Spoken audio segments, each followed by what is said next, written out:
Today's show is part two of our conversation with Dale Scott, the former Major League umpire of over 30 years, and we're talking all things umpire.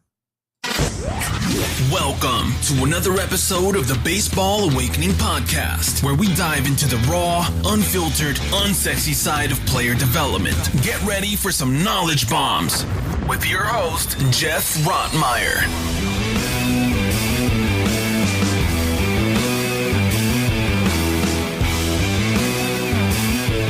Welcome to the Baseball Awakening Podcast. I'm Geoff Rottmayer, and today is part two of our conversation with Dale Scott, a former Major League umpire of over 30 years.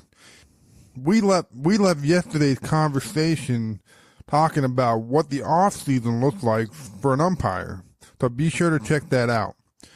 Dale, I wanted to ask you, whenever there's a rule change or something like that, how does that get relayed to you guys? You know, it's got to be interesting. You know, for 10 years, this is what we've been doing, and then all of a sudden, we got to do this. You know, so what's that whole process like? Well, you know, up until they combined, 2000 was a complete change in all of baseball. Instead of the American League and National League having their own separate staffs, their own separate office, the league president, and the whole thing, all of it, they got rid of the league presidents, they combined everything under the office of the commissioner, and it changed a lot of things. What it also did was you're combining the umpire staffs. The American League and National League had, the only real rule difference was the designated hitter. The baseball rule book was the same, except that the American League, they had the DH and the National League, they didn't. But there were a lot of part of the rules. Well, for example, in the American League, a trip to the mound by a manager or a coach ended when he left the mound and walked past the foul line on his way to the dugout. In the National League, a trip ended when he left the dirt circle of the mound. So that's one of many differences, how they interpreted the same rule book and how they would interpret things. And then there were also differences umpire-wise, little things, and some not so little. But in the American League, fly ball to the outfield, there was always whoever had that jurisdiction where the ball was hit would go out on the fly ball. The National League, the only time they would go out on a fly ball is if a quote-unquote trouble ball, which means a possibility of a diving catch or a possibility of going off the wall or spectator interference or that kind of thing. The National League, the first and third umpires always started out when the pitch was thrown, straddling, unless there's a runner on it, straddling the foul line.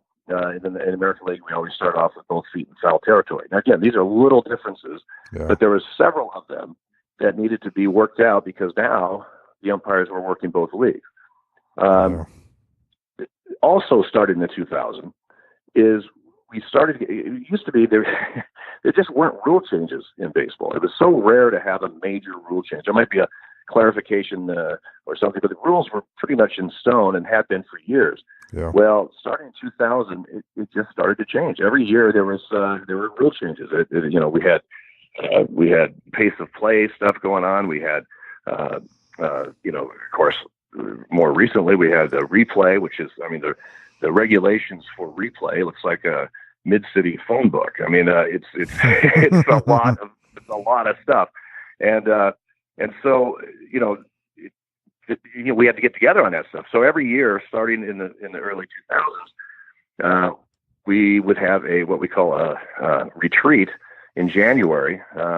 It's in Scottsdale, and for about 4 days, all the umpires and the umpire staff, the supervisory staff, and everything would get together, and we would go over all the new stuff, how it's interpreted, how they want us to call it, go over maybe whatever changes there might have been in our contract or in travel or whatever it may be. But it was a chance for all of us to be in the same room and get it one time from the people in management to get us up to date on how they want things done. And the minor leagues do the same thing during spring training in March in both Florida and Arizona. They have one designated day where or night, whatever it is. They get all the minor league umpires that are working in Florida or Arizona or whatever, and they get together for a dinner and they go over all the changes that are happening in the minor leagues. So that's because it's tough. This isn't a job. You see guys at the retreat, and you see guys in spring training because some guys in spring training because you're working with different guys in spring training. But once the season starts, it's rare that you even see other umpires. You talk to them obviously, but because rarely are two crews in the city at the same time. You get it once in a while with the New York or Chicago if somehow both the home teams are playing, and that doesn't usually happen. But it's just tough to get everybody together because you're always constantly on the move. So January, to answer your question, January is when they get together, have the retreat, and go over everything that is going to happen that coming season. Ah, nice. So throughout the entire year, the same four guys stay together. Yeah, you're in the major leagues. You have 19 crews. There are 15 crews at maximum working every night because there's 30 teams, 15 games. You have 2 crews in New York working replay every week. And then there are 2 crews that are off that week. Every crew gets 4 weeks off during the season. And so your crew's put together. I was a crew chief since 2001. The crew chiefs, right around this time of year, would submit to the supervisor, an umpire supervisor, 5 names. The 5 names, 5 guys that you would like to have on your crew. And what they try to do is match you up with at least one of those names, if not more.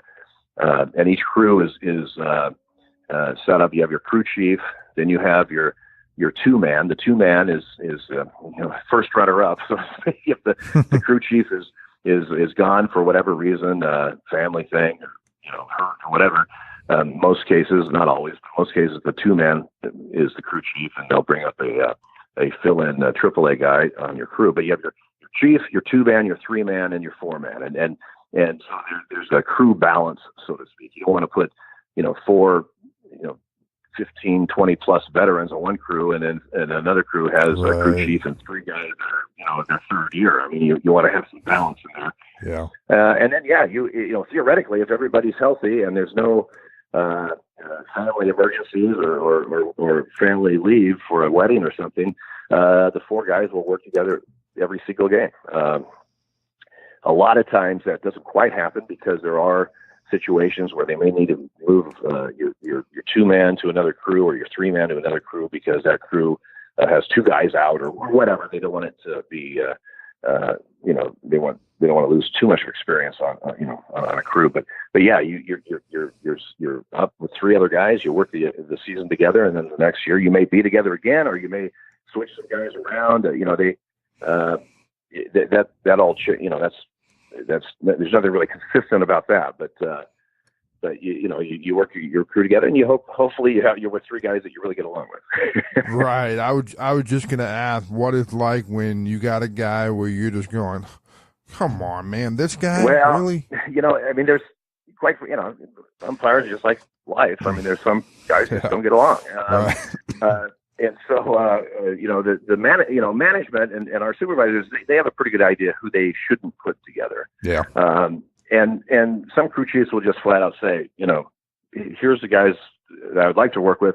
Please do not put me with so and so. Right. And it's not so much to that you're better than them or whatever. It's just that that it's oil and water. It's just not going to work. Right. But at the big league level, even if you're with somebody that it's not one of your favorite guys, you're compensated now, unlike the minor leagues where, I have literally been on crews. It doesn't happen often, but I've literally been on crews in the big leagues where we stayed at 4 different hotels. And part of it, not necessarily because they didn't get along, but part of it was because this guy's a Marriott guy and he wants Marriott points, and this guy's a Hyatt guy and he wants Hyatt points, and this guy likes to stay by the airport, and this guy likes to stay downtown, and a lot of it is just preference type stuff. But you can do that in the big leagues because you're making money, you're making per diem, and in the minor leagues, it's a different concept. You're traveling together a lot of times in a van. in the lower minors, and you're just forced to spend a lot more time with your partner. So it's almost, and plus you're not making it. No one's making any money. So you're if you're with guys you don't get along with in the minor leagues, it's going to make for a lot longer season for sure. Right. And you brought up guys and health issues. You've had your fair share. What's it like when you get hit by a foul ball, or you get a direct ball to the face? What's that like? We can only imagine, but until you've been there and experienced it, I don't really think one could know. Well, I'll tell you what it's like. It's just a whole heck of a lot of fun.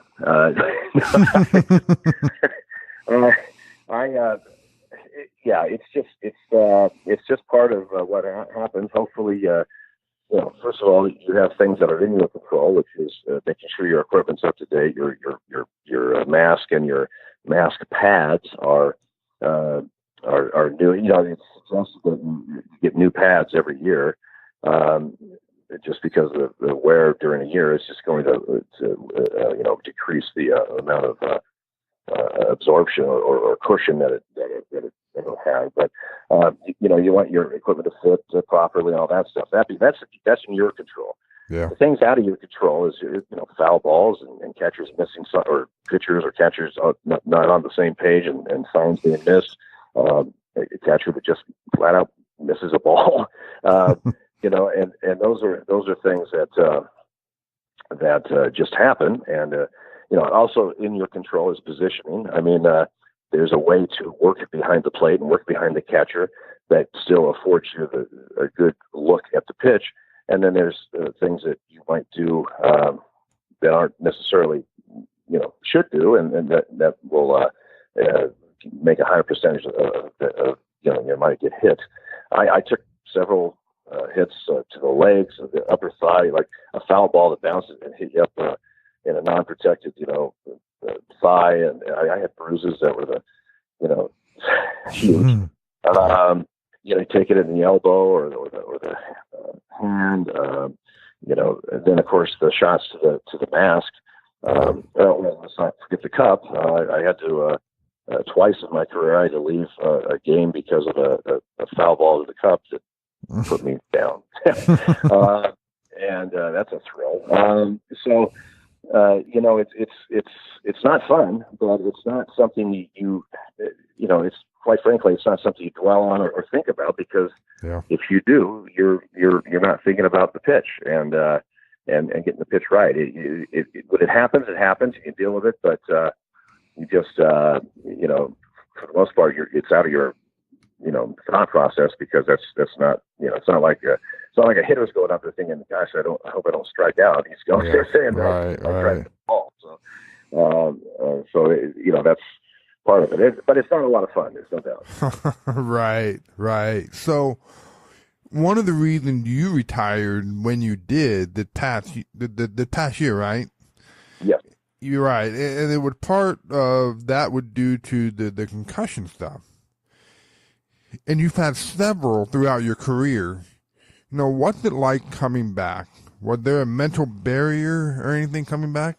Well, the first time I had four concussions in 4 years. I had 2 in 8 months. The second in that 8-month period was the one that I did not come back to the field after I recovered from that.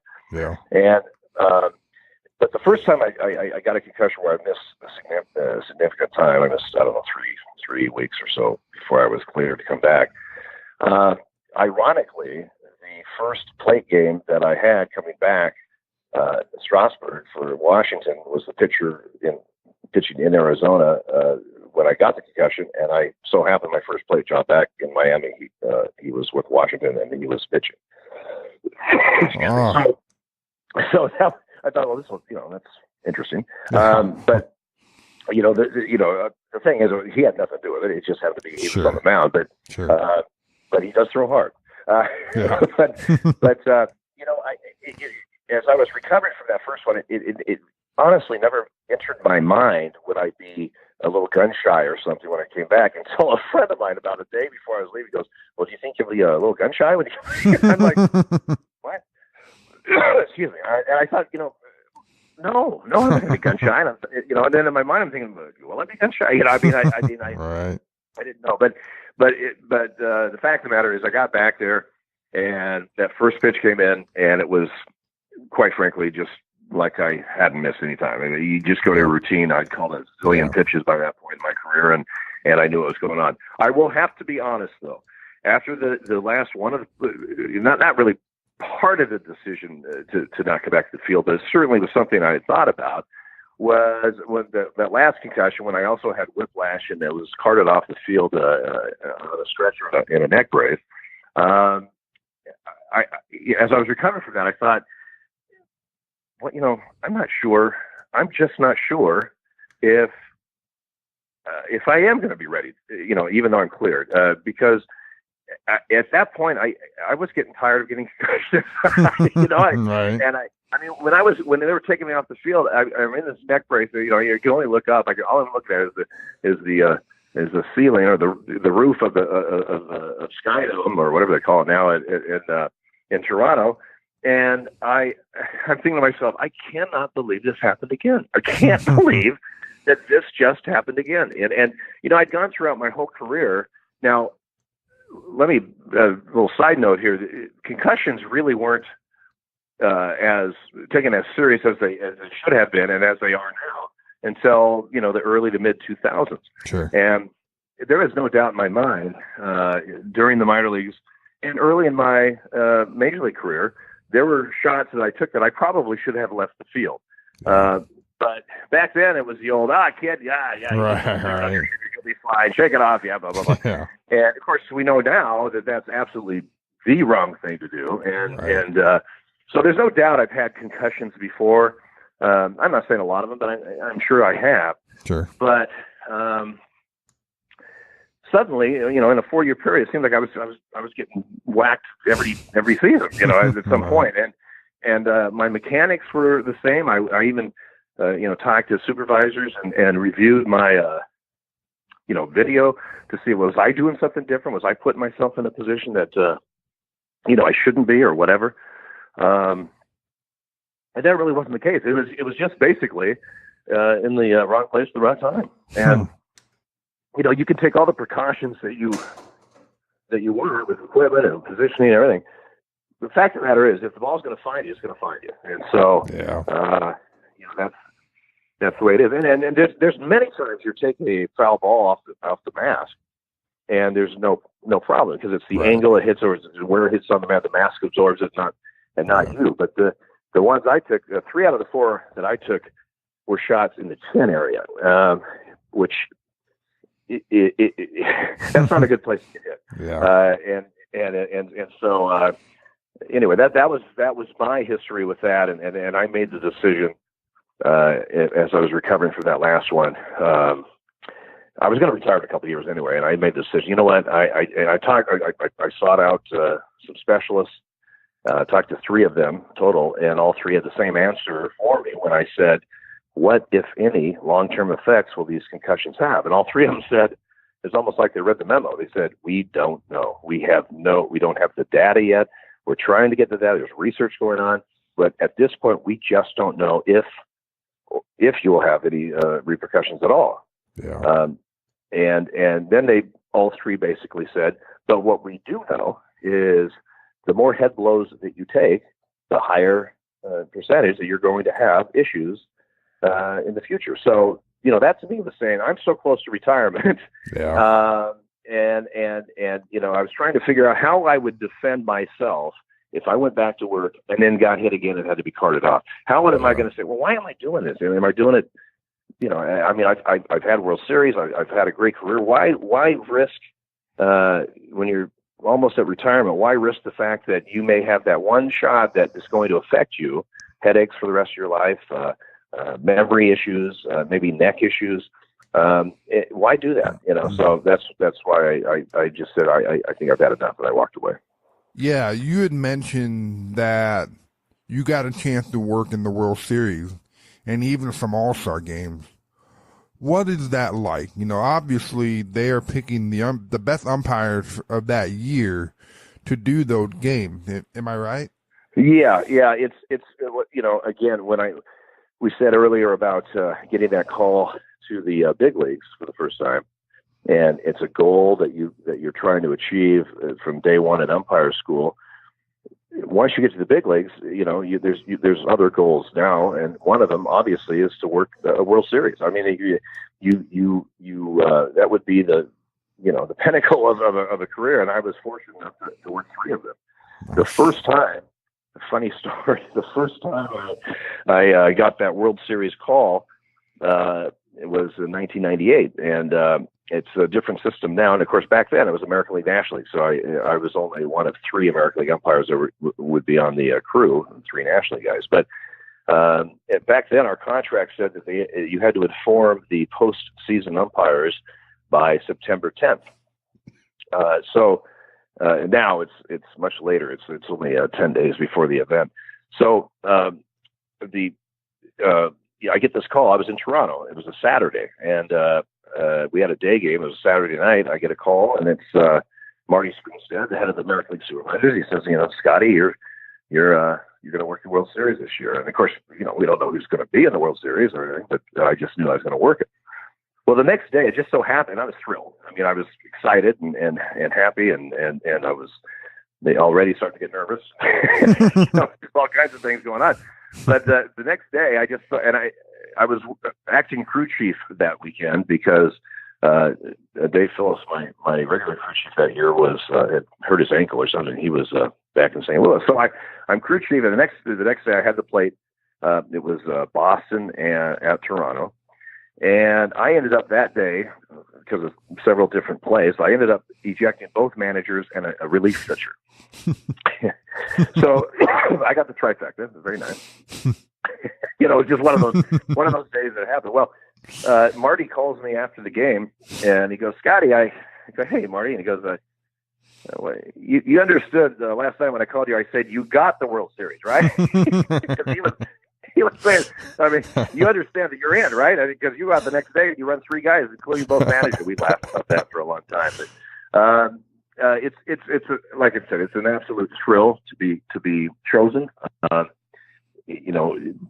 It's something that you always want as you get to the big leagues and you have other goals, like I said, and one of them is the World Series. You always want to get that first World Series, because even if you never get another one, that's something that, you always hear the cliche, they can never take that away from you. But it's true. Right. Once you are a World Series umpire, you could have 2 or 3 other World Series, but that first one's the one where you are now a World Series umpire, and you get that ring, and that's again, that's something that you have forever. Yeah. And it's just it's such a pinnacle to your career. So I was absolutely thrilled. I had a kind of an odd career, because I had 3 World Series in 7 years, and then I never had another one.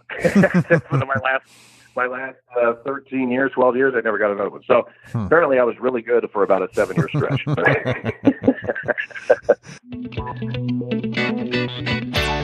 Receive a Baseball Awakening decal by subscribing on iTunes and leaving an objective review. To claim your decals, screenshot the review and email it to Geoff@baseballawakening.com. That's GEOFF at baseballawakening.com, and we'll get that your way. So part of being at that major league level, you've got to be around some of the players. Here these guys are the best in the world at the game of baseball, along with you guys as umpires. But in terms of seeing these guys and how they go about their business, was there anything that stood out to you or learned from watching these guys? Well, you're absolutely correct. You're on the field with the best baseball players in the world, and you see, obviously, as you're umpiring a game, you're not a fan. You're an umpire. You've got work to do and responsibilities and that kind of thing. Right. But I got to be honest. There were times, especially like when I was at work at third base, base, and then let's say there's nobody on, and I'll see a ground ball deep in the hole at shortstop, and shortstop somehow gets to it, and then somehow contorts himself to make a throw to first and get the runner. And I'll think, I have no real responsibility on that play. And I'll watch that and just go, wow, how in the hell did he do that? Right. And I mean, there at times you will see something and just go, wow. I mean, because it's just, you just respect the talent and the athleticism that the players show. But that's, and you, a lot of times you reflect on that too after a game, because like, for example, if that same play I just described, if I had first base, I don't have a chance to go wow because I got a play to call, and so right. I'm focusing on that. But you respect the fact that these are the best in the world. You respect the fact that they are so talented in what they do, whether it be hitting or fielding or pitching or catching or the overall package. But you also understand that no matter how good or famous or decorated a player is, as an umpire, you can't get caught up in that. You hear, let's say it's a 3-time Cy Young winner on the mound, and there'll be a close pitch that the umpire calls a strike, and they'll say, well, so-and-so on the mound, so they got to give him that pitch. Well, no. You don't have to give him anything. It's just that this guy's pretty good, and he just painted the corner, and he throws strikes, And I think it's a little bit unfair sometimes to put into viewers' minds, fans' minds, that we give things to people because of who they are, or take away because of who they are. It's a rookie hitter, so I'm going to call a strike at you because you're a rookie hitter. You don't know any better. It's just not your mindset. It's like you have a close play at first, and the runner's really fast. And you call him safe, and you gave it to him. He's a quick run. Well, no, we didn't give him. I didn't know who the runner is. And that's the ball. Say, this is so and so, and the fielder is so and so, and he's throwing from there. Okay, I'm going to call him safe. Right. It's just not how you. That's not how you look at things. And so sometimes that's a little frustrating to hear that, because people believe it, and they believe that. I made a joke at the end of the '93 season. Was the last game at the old Arlington ballpark before they moved into a new one, which is now going to be replaced by another new one, apparently. I had the last day there, and it was also the last. The Rangers were playing Kansas City, and it was also the last game for George Brett and Nolan Ryan. They were both retiring, and neither one were in the playoffs, and so that was going to be their last game. Well, the way the rotation worked out, I was going to be behind the plate that game, and Ryan was supposed to start, and so I was, telling my crewmates, I said, no, this is like a couple of weeks before the game. I said, now what am I supposed to do the last game of the season? I said, I got a Hall of Famer Nolan Ryan pitching, I got a Hall of Famer George Brett hitting. Now who the hell am I supposed to give it to? I said, why don't we make this easy? We'll have first and third at bat, he strikes out, second and fourth, he gets hit. How's that? Well, everybody will be happy, right? We'd laugh and joke about it. As it turned out, Ryan ended up on the disabled list. He didn't pitch, but George Brett played, and Ryan and Brett brought out the lineup cards, and I joked with them. I said, "Thank God you're not pitching." Otherwise, I didn't know what to do. They laughed. They thought it was funny, whatever. But it's these guys. You respect these guys for their talent, but you also understand that you still have to throw strikes. You still have to throw the guy out or make the tag on the runner or whatever it is, and so you're not caught up into the fan side of, or you understand who they are, you respect who they are and what they've done, but you still have a job to do. Right. So what about the catcher? Was there one that made you go, man, this guy's good? Well, any catcher that didn't let the ball hit me was one. Right. The plate umpire has a unique relationship with catchers because, you're right there. They're kind of protecting you in a way. I mean, their job is to catch the ball, but they don't go out there thinking, I'm going to protect the umpire. But some, it's like anything, personality. Some guys are talkers. Some guys have a good personality. Some guys you don't get along with for whatever reason. I'm not a huge talker when I work. Some umpires are more conversationalists than I am, and just the same with catchers. Some catchers talk a lot more. Some catchers just hardly say anything. And so I've had several, good catchers. Mike Matheny, who, just got fired from the managerial job at St. Louis, but he caught for the Brewers and then for St. Louis. And I loved working behind Mike. He was a good catcher. He presented the ball well, caught the ball well. And I remember one time he was catching, and him and the pitcher got crossed up, and he missed it. The ball hit me, and after and then went off to behind him. He had to run and get it because there's a player on or a runner on or whatever. But he goes, "Dale, you okay?" And I go, "Yeah, no, I'm fine." And so about an inning later, he comes out and he goes, "You realize, of course, that you don't know how bad I feel that that ball hit you." I said, "Mike, it's okay, dude. Everything's okay." I believe his father-in-law, I may be incorrect, but I thought it was his father-in-law was a referee in the NFL. So Mike had an understanding of officials a little bit. He understood that. He may not agree with you all the time. I'm not sure that, but he understood what guys go through a little bit and had a different perspective on that. Dan Wilson, the Mariners, I got along with. I mean, there was a lot of guys I got along with, and there were guys that are much better catchers than others. And when I say that, is they present the ball much better. Yeah. The best catcher I ever worked behind, as far as making damn near every pitch look like a strike, was Bob Boone. Bob Boone had a uncanny, strong wrists and soft hands type of thing, where he could receive the ball in such a way that he, you hear now about framing, the catcher's framing, and he framed that pitch. He really fooled the umpire. Well, it's a little overblown.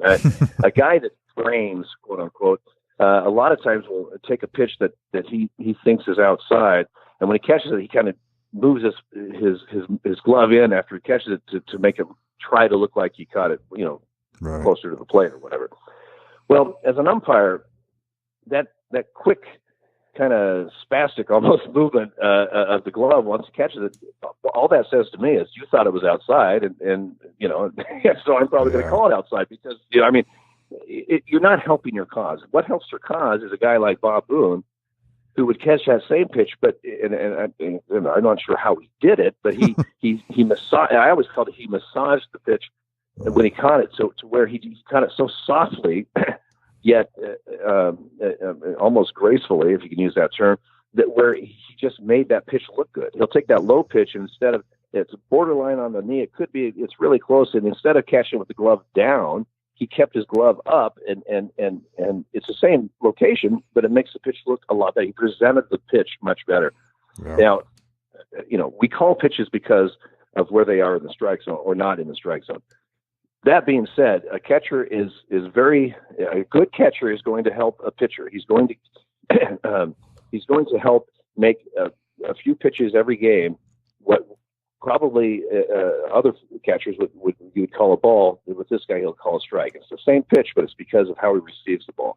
And if you trust me, a pitcher loves catchers that do that because it helps them. Right. Pitchers have real issues when they throw a decent borderline pitch and a catcher butchers it because now it's called a ball, and they're frustrated.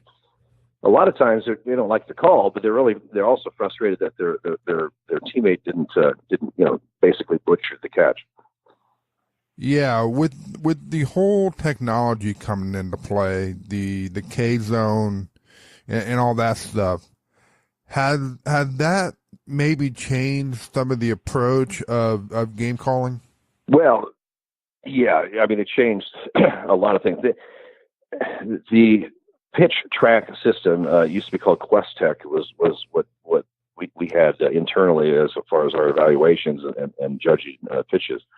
First started around 2002, I believe, and quite honestly, we had gotten a little bit away from the rule book strike zone. We had morphed into a much wider plate and a much lower top end of the zone, and the bottom of the zone was up a little bit. In other words, our zone was too low and too wide, too low on the top level and too wide, and pitches that, quite frankly, now, if you called strikes, back then, before the pitch tracking system was put into effect, yeah, and everybody did it, frankly. Pitches that were 1-2 inches outside were being called strikes. Yeah. It just morphed and kind of evolved into that type of zone. And hitters knew it too. They didn't necessarily like it, but they knew it. Well, and so did, trust me, so did pitchers, because they would feast out there. But when the system came in, it was one of the reasons they implemented this is because we had combined the staffs in 2000. And you always heard that American League was the highest strike zone and the National League was low, blah, blah, blah, whatever. But the point is they wanted to be much more consistent staff-wide on calling the strike zone, and they wanted us to get more back to the more rule book definition of the strike zone and not the umpire / what's acceptable definition. And they tweaked the rule itself. It used to be the upper part of the zone was the shoulders. That's just too high in baseball, not necessarily in little league and that kind of stuff. But in the big league, that's too high. So now it's the midpoint between the waist and the shoulders, so that lowered it to about the letters approximately. They also tweaked a little bit the low part of the zone, what they call it the hollow of the knee. In effect, what that meant is it brought the low part of the zone down about maybe an inch. But what they also want to do is get us back on the plate, especially that outside pitch, and that's exactly what that system has done. It has made the major league strikes, and it didn't happen overnight. There was some pain involved in this because we were adjusting our strike, what we've been calling for years, and that meant the hitters and the pitchers had to adjust too. I mean, we had that outstanding pitching staff in Atlanta for years, Smoltz, Glavine, Maddox. They feasted on pitches off the plate that were called strikes, and they weren't just called strikes for them. They were called strikes for, we were calling strikes out there. Well, suddenly those pitches were balls because of what was going on, and there was a transition period there where they weren't happy, and they weren't the only ones. But and so it was a learning process for everybody because hitters were now suddenly getting pitches on the knee that used to be called low and balls, now were strikes like that. Pitchers were getting used to have pitches that used to be strikes off the plate, now being called balls. Everybody had to adjust. But after about a year and a half of that, we all kind of got on the same page, and everybody knows what is the rule book definition of what they want us to call. So yes, has the technology changed things? Yes, it has. I think we needed an adjustment because, like I said, we were getting too far off the plate, and we weren't giving the pitches above the belt. Practically, if it was above the belt, it was a ball, which is just wrong. Yeah. So it did change it, and I for the most part, I think it changed it for the better. Yeah. So did you think that might have had an impact? Because you hear a lot about time of play. You think being a little bit tighter with the zone, maybe more balls are being called, and maybe I'm wrong. I haven't looked at the numbers, but do you think that this contribute to the game being longer? Well, I think the length of Major League Baseball games, I think there's several factors that have played into this. I mean, when I came my first year in the big leagues in 1986, the average 9-inning game in baseball was approximately 2 hours and 40 minutes. Yeah. The average, I believe, last or 2017 was about 3 hours. And now, that's the average. So you got a lot of games that are going beyond that. 9-inning games, they don't count any extra inning games in these figures. I mean, you get some of those Red Sox Yankees. They're almost 4 hours, 3:45, 3:50. It's insane. Yeah. Now, what plays into that? Well, okay, you were asking about the pitches or the strike zone. Granted, we are we refine the plate and the strike zone, but that I think would have a small effect on it. I don't think that's the major thing. First of all, games have more commercial time now. The in-between innings is longer because TV pays the bills, and And when you get into postseason, it's even longer. I mean, right now, a Major League Baseball game that's not a national game like the Saturday Fox or the Sunday ESPN or the Sunday TBS. You have in between innings of 205, and if it's a one of those games I just told you about, it's 225 or 235, something like that. Now that's only 20 and 30 seconds difference. Yeah, but that's every half inning, so you compile that to whatever that is. So you've got the effect. And then in the postseason, I mean, in the World Series, there I think the breaks are 3 minutes, and there's like 2 or 3 innings where the breaks are 3.5 minutes. That's a long time. Right. For pitch. Some pitchers are ready after 45 seconds. They boom, boom, they're ready to go. And a lot of times now we just tell them, hey, we got long breaks. They'll just sit in the dugout for the first minute because they don't want to be out there, just throwing. Yeah. But that's one of the factors. We have factors now. The philosophy of baseball. Many teams, it didn't used to be a lot of teams do this. Now almost every team does this. They want to work pitch counts. They want the pitcher to work more. They want you to work the counts to 2-2, 3-2. They are much more trying to get hitters to be much more selective and get the pitch count up, especially on starters. So that takes time. You have a lot of hitters now. In these stadiums, you have your walk-up music, and we have guys that won't even leave the batting circle until their walk-up music starts and they're announced. And it's like, again, these are little things, but when you combine all these things together, you have it seems like you have some pitchers that are human rain delays on the mound. They get a runner on, and they're constantly stepping off, or they're constantly changing signs. They're constantly stepping off, taking to first, or they're throwing to first, and it's almost like they're scared to throw the ball. Baseball has made a lot of adjustments on game, or trying to make adjustments to help game time, and one of them was trips to the mound.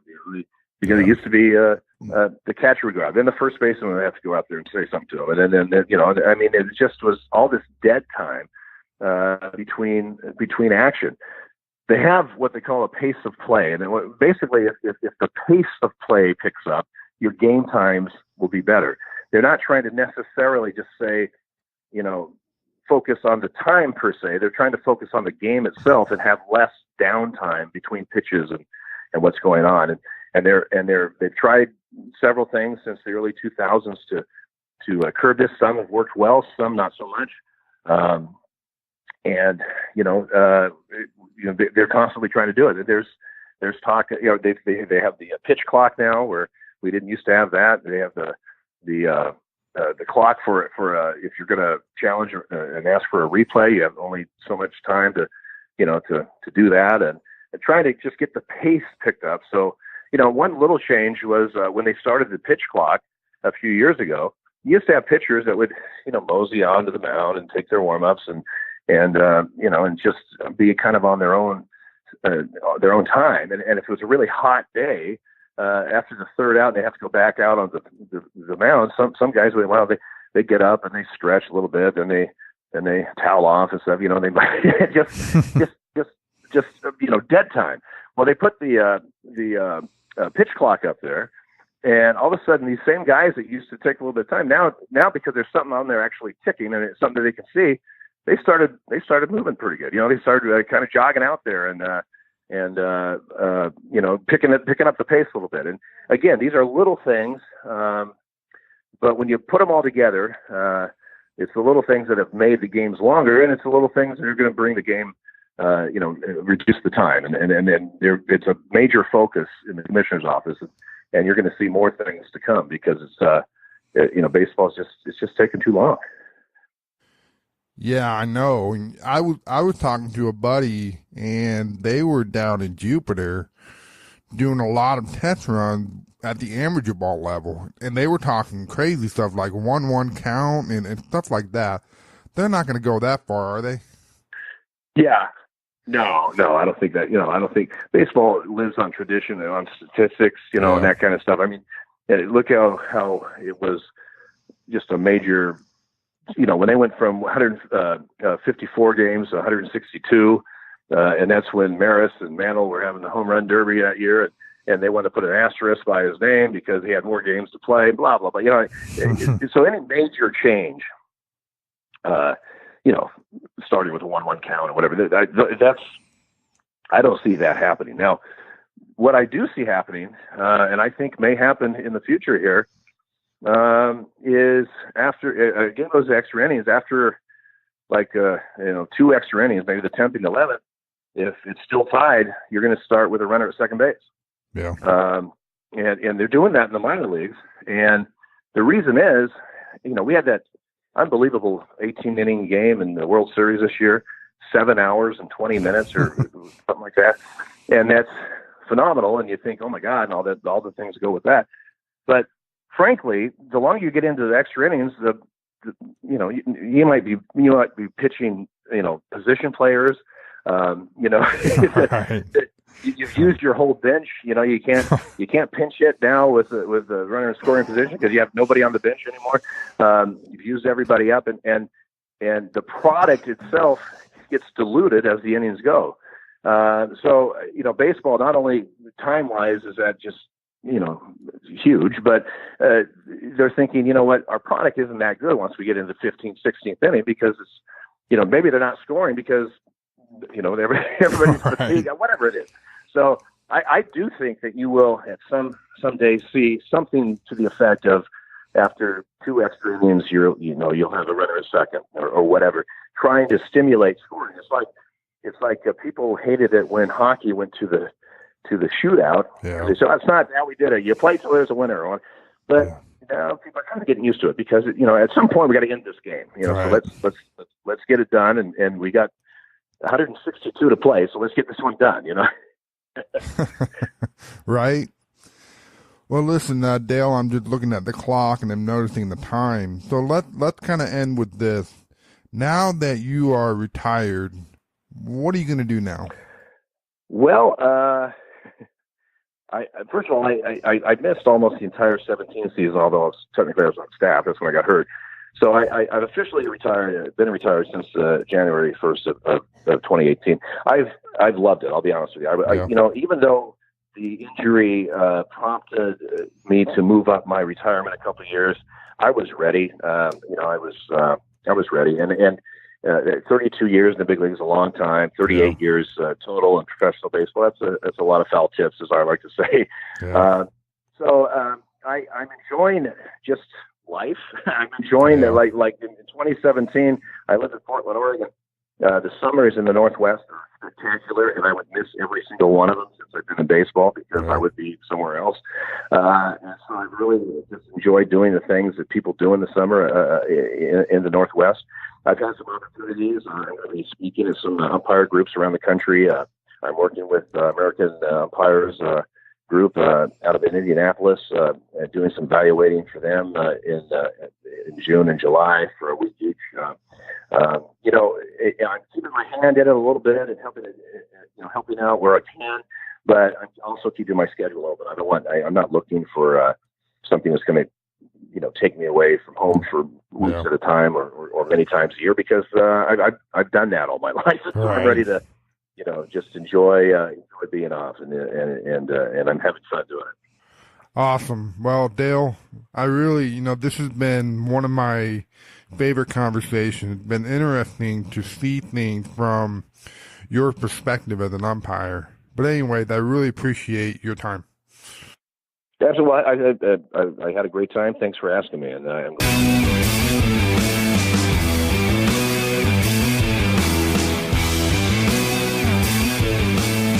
Geoff Rottmayer. Thank you for listening to our conversation on the Baseball Awakening podcast. Stay tuned for our recap show tomorrow.